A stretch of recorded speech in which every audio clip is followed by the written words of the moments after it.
Assalamualaikum, hai, apa kabar Anda semua? Bersama saya lagi Nazir bin Abdullah. Pada perkongsian kali ini, saya akan kongsikan kepada Anda semua, terutamanya Anda pemula juga seperti saya, teman-teman, apakah perkara-perkara yang kita perlu lakukan untuk kita membuat sebuah bonsai. Baiklah teman-teman, sekiranya Anda ingin mengetahui apakah perkara-perkara yang kita perlu lakukan untuk kita membuat sebuah bonsai, pastikan Anda mengikuti perkongsian saya ini hingga selesai, okey? Jangan skip tahu, nanti Anda terlepas langkah-langkah yang perlu kita lakukan untuk membuat sebuah bonsai. Jom kita teruskan.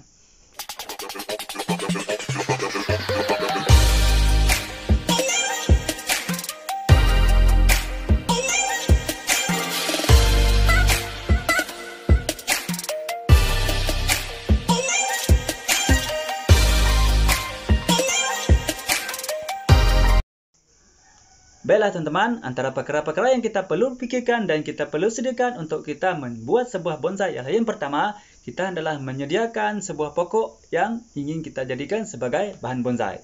Yang kedua, pastikan kita sudah memikirkan apakah bentuk ataupun gaya bonsai yang akan kita buat nanti. Yang ketiga, pastikan kita menyediakan media tanam yang sesuai untuk kita menanam bahan bonsai kita nanti. Yang keempat teman-teman, pastikan Anda menyediakan tempat untuk kita meletak bahan bonsai untuk kita tanam nanti. Yang kelima teman-teman, pastikan Anda menyediakan bahan-bahan yang perlu kita gunakan untuk membuat bonsai itu nanti.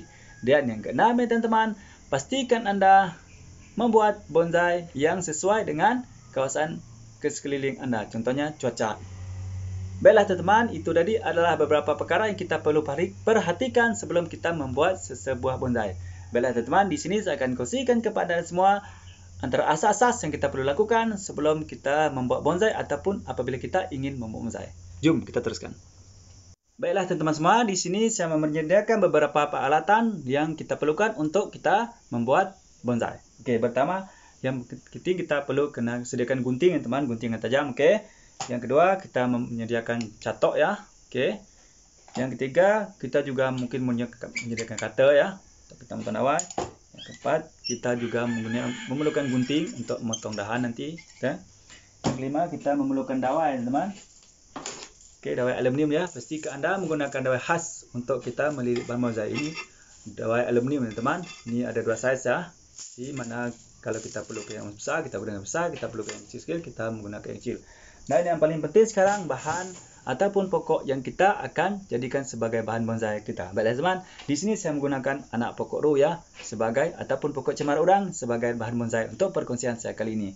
Baiklah teman-teman, untuk perkongsian kali ini saya akan coba kongsikan kepada Anda semua membuat satu gaya, iaitu dengan gaya lurus menegak saja teman-teman. Insya-Allah teman, pasti Anda mengikuti perkongsian saya ini hingga selesai. Okay? Jom jangan skip tahu, jangan ke mana-mana. Pastikan Anda terus stay bersama saya.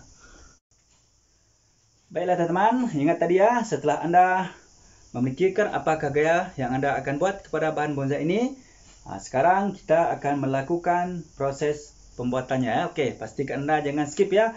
Pastikan Anda jangan ke mana-mana. Pastikan Anda terus menonton perkongsian ini dari mula hingga start. Okey, jom kita teruskan.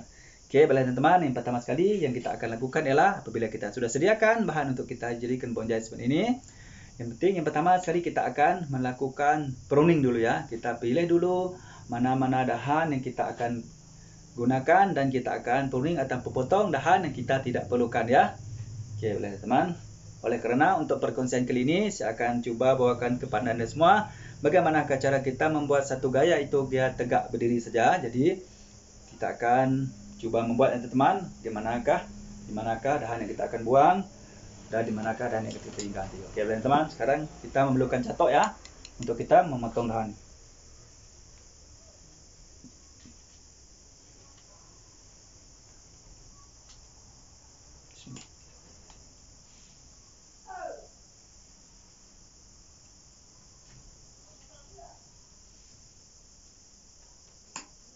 Kita pruning dahan dulu ya.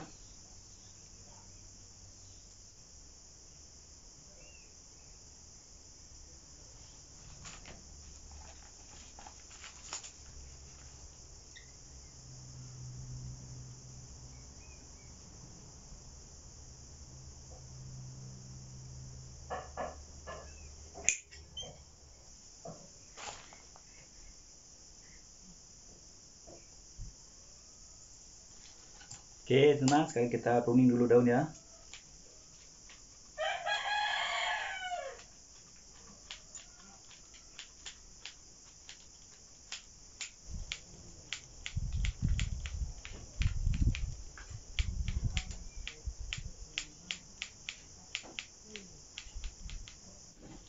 Baiklah teman-teman, sekiranya kita sudah selesai lakukan pruning macam ni ya.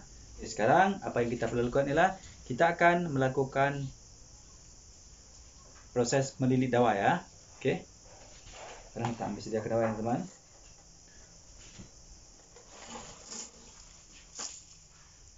Okey, pastikan anda menggunakan dawa aluminium khas untuk kita melilit bonsai. Okey. Dawa ya, saya besar sikit teman, oleh kerana ni ada keras sikit, jadi kita gunakan yang besar sedikit ya.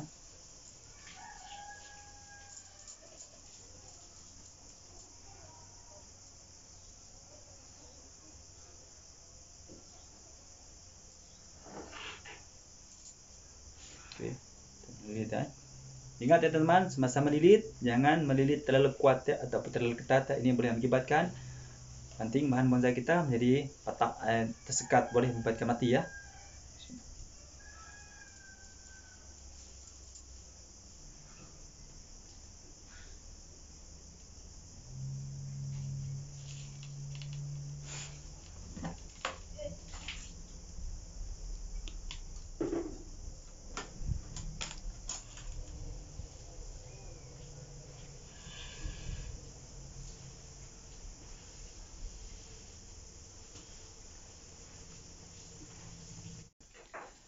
Baiklah sahabat, sekarang kita dah selesai proses melilit ya, melilit dawa ya.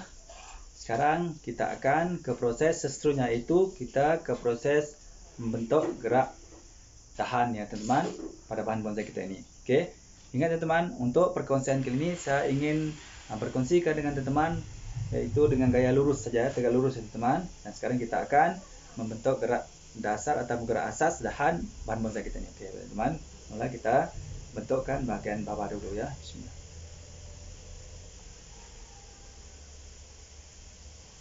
Ingat teman-teman, sentiasa hati-hati ya semasa anda membentuk gerak asas pada dahan batang pokok cemara udang ini, kerana pokok cemara udang merupakan salah satu pokok yang mudah patah ya teman.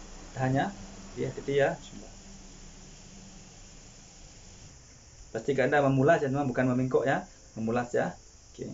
Itu adalah tips ataupun teknik untuk kita membuat semasa kita melakukan proses pembentukan asas pada dahan batang ataupun batang bahan bonsai kita.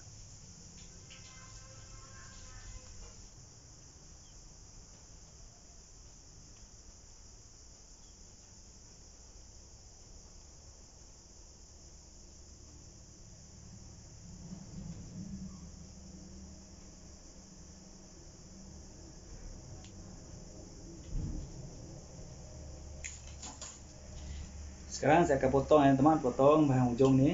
Okey, pastikan asas untuk membentuk sebuah bonsai teman, kita ada bentuk segitiga ya. Sama ada bentuk segitiga tu di tengah-tengah, di tepi belah kanan ataupun di tepi bahagian tinggi. Okey. Potong dulu.